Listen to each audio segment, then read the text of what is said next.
જે કાર્યક્રમ અનુસૂચિત જાતિ જનજાતિના વિદ્યાર્થીઓને પ્રોત્સાહિત કરવા માટે હતો, જે તેમના સન્માનની વાત કરે તેવો હતો।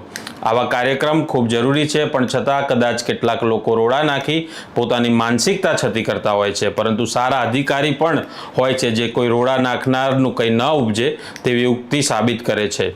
ચોટીલાના એસડીએમ એચ.ટી. મકવાણાએ આ ઉક્તિ સાબિત કરી છે, કારણ કે પલાસા ગામ ખાતે જ્યારે અનુસૂચિત જાતિ જનજાતિના વિદ્યાર્થીઓમાં શિક્ષણનો ઉત્સાહ વધે તે હેતુથી કાર્યક્રમ થવા જઈ રહ્યો હતો અને શાળાના આચાર્યએ ચાવી આપવામાં ઠાગા ઠૈયા કર્યા, ત્યારે એસડીએમે ખુદ મામલાની ગંભીરતાને લઈને બધું સારી રીતે પાર પાડવા માટેની કામગીરી કરી હતી।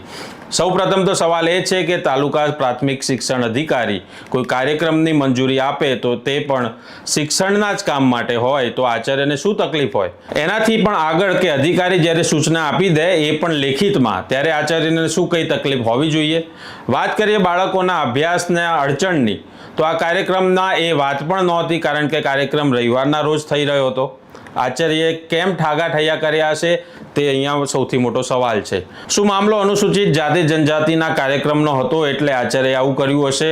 એવા પણ નાગરિકો સવાલ કરી રહ્યા છે આ સમગ્ર ઘટનાને જોઈને। પણ ખેર, જે હોય તે આખરે કાર્યક્રમ પણ થયો અને સફળ પણ રહ્યો।